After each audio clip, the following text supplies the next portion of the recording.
Hello, this is the RPG Crawler, and welcome to another Tabletop RPG News Roundup, right to where I take a look back at the week in tabletop role-playing games and bring you the highlights, especially regarding indie stuff, this time for April 5th, 2025. Let's start with non-indie game news. It looks like Chris Perkins is going to retire from the Dungeons & Dragons team. He had been working for Wizards of the Coast since 1997, has been a major designer in much of that time. It looks like there's very few of the classic designers left on staff, and didn't he just recently get some sort of promotion? Well, I guess it makes for a better retirement.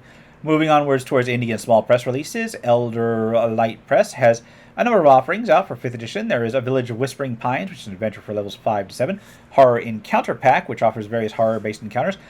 The Mistwood Ascent, another in their Shattered Veil miniseries. Portals and Perils, a collection of random encounters. Boss Monsters Volume 1, which offers various multi-phase bosses for 5th edition. And then Children of the Otherworld, which is a collection of subclasses for 5th edition and 2024 edition. Grim Press has unearthed Spoils number 32 for 5th edition, which collects a number of subclasses, backgrounds, new spells, trinkets, as well as some creatures, and a 6th level adventure, this time dealing with pranksters and chaos. Ghostfire Gaming has another couple entries into their Pirates of the Ethereal Expanse series for 5th edition. There's Episode 5, For Whom the Stars Toll, and Episode 6, Legends of the Seas. The Grande Temple of Jing is a mega dungeon crawl, which is suited for both 5th edition and Pathfinder, and is the home of a trickster god. The Frozen Lights is a 5th edition mystery adventure set in the icy tundra. Odyssey of the Wave Jumper is a 5th edition adventure dealing with being shipwrecked and then facing off against warring cults. The Clockwork Curse is a 5th edition adventure where the players arrive in a town where strange happenings have been plaguing the residents, all leading up towards an old clock tower on the edge of town. Phantom of the Scarlet Heart is available on 5th edition as a Maximum Mayhem Mimney adventure dealing with the long-forgotten keep of a cursed Death Knight. Critical Crafting has a few offerings for 5th edition. There is the Lazaris Time Casino, which offers various new stat blocks, encounters, various minigames, a new Sorcerer's Origin, new player race, and more involving around a strange casino. Then Unearthed Undead deals with various undead player options and creatures in a similar manner. The Dying Kingdoms is a dark fantasy setting for 5th edition that includes new classes with subclasses, various magic items, as well as lore on the area. Aethoria Arcane Academy is a 5th edition magic-based setting that includes a couple of new playable races, a new spell-based class, a component-based magic system, various crafting rules, as well as a number of adventures set around an academy.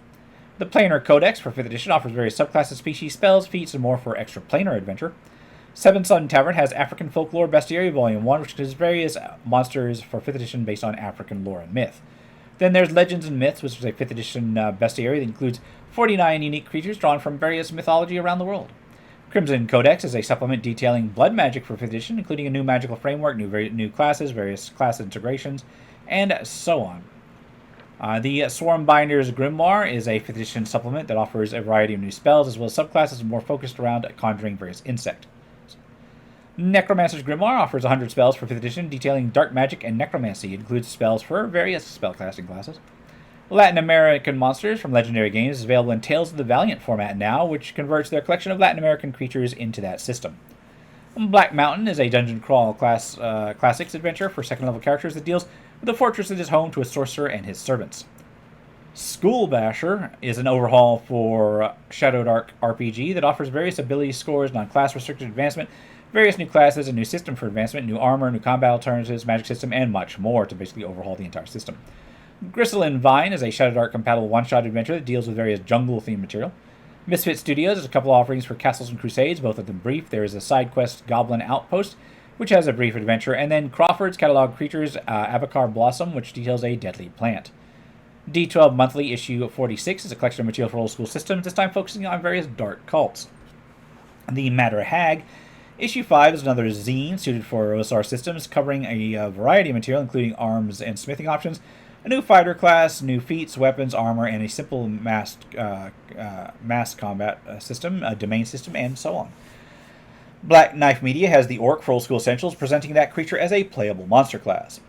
Dragon Egg number 4 is it's called An Anonymous Request, is a Dragonbane adventure, part of a series of compact scenarios ready to pop out at a moment's notice. This one actually is a side quest hub that can be used alongside any long-term quest or sandbox as filler. Six Thrones of Bone is a solo RPG where you play a paladin on a quest to defeat 6 great necromancers. Land of Eam core rulebook is a whimsical, colorful RPG in a world of danger and discovery. There's also a number of supplements available for it. There's Land of Eam Bestiary Volume 1, which includes creatures. The Land of Eam The Mucklands, which offers a sandbox campaign setting. The Mucklands Book of Random Encounters, which includes various random encounters for that area. And Adventures in the Mucklands, which offers a series of adventures set in that area. Flashpoint, the Book of Magic, offers magic rules for the Flashpoint RPG, which is suited to cover a number of settings across various genres. Art of the Genre has a Fast RPG Compendium Volume 2, which collects a slew of new mechanics and options for their fast core RPG system. Finally, Catalyst Games has a couple of offerings for Shadowrun. There is Deadly Arts, which is an advanced combat rulebook for Shadowrun 6th World, and then there's Shadowrun Missions Johnson & Johnson, an adventure for Shadowrun 6th World where the party is involved with 2 fixers. And now we will move on to crowdfunding campaigns. Remember that contributing to a crowdfunding campaign is on only turn risk. Doing so is no guarantee of receiving a product. Mentioned here is not an endorsement, but is for informational purposes only, and I'll have to breeze through these pretty swiftly. There's Scepter of the Lightbringer, which will be a 5th edition urban investigation sandbox adventure suited to take characters from level 1 all the way up to level 10, including various city and dungeon maps as well as associated material. The Curse of Gloomshroud Marsh will be a 5th edition adventure dealing with a murky expanse and attempt to clean up the heart of a swamp. Twilight Requiem, Relics of the Black Flame, will be a campaign that focuses on rift-borne weapons, involves around a city with rifts between planes all throughout it. Mini adventures of 5 one-shot adventures will be, exactly what it says on the tin, a collection of 5 small adventures for 5th edition. Eyes of Basera will be a 5th edition desert-themed module focusing on ancient magic as well as moral choices. The Administration Book 3, The Arclight Staff, will be the 3rd part of a 5th edition campaign in an alternate universe, London. Chronicles of Ivrea, Devise of Vivillon, will be a 5th edition supplement that focuses on a new campaign starting from level 1. Hidden Folk of the Feywild will be a set of bestiary creatures from European folklore. Hearthkeeper's Almanac will be a 5th edition Feywild-themed quest and a tavern builder included. It's supposed to be a cottagecore cozy. The Mechanized Wastelands looks to be a Dieselpunk-style adventure, or actually 5th edition compatible campaign, dealing with a deadly expanse outside a city littered with various monstrous constructs in ancient ruins. Fungal Campaigns will be a 5th edition focused as well as 2024 compatible collection of new subclasses. The Bad Batch will be a collection of plant monsters as well as monster classes and more for 5th edition focused around a dark forest. Herbalist Grimoire will be a set of plants, healing, survival rules for 5th edition that collects various herb lore and options. The Deck of Divine Things will be a 5th edition compatible supplement that offers a sort of divine-based tarot card set as a handout. Horde will be a collection of various orcish and goblin clans, fleshed out and ready to plug into games, including some player-focused options, suited for 5th edition's Old School Essentials as well as Shadow. Machines in the Deep will be a 5th edition to 2024 compatible collection of war machines, clockwork, mechanical wonders, sci-fi inspired magic items, and so on. Hellworld Earth will be an old-school style RPG setting and system, sort of post-apocalyptic biopunk world. And finally, there is Aroba's Championship Tournament, which will be a skirmish-style RPG system inspired by original character tournaments.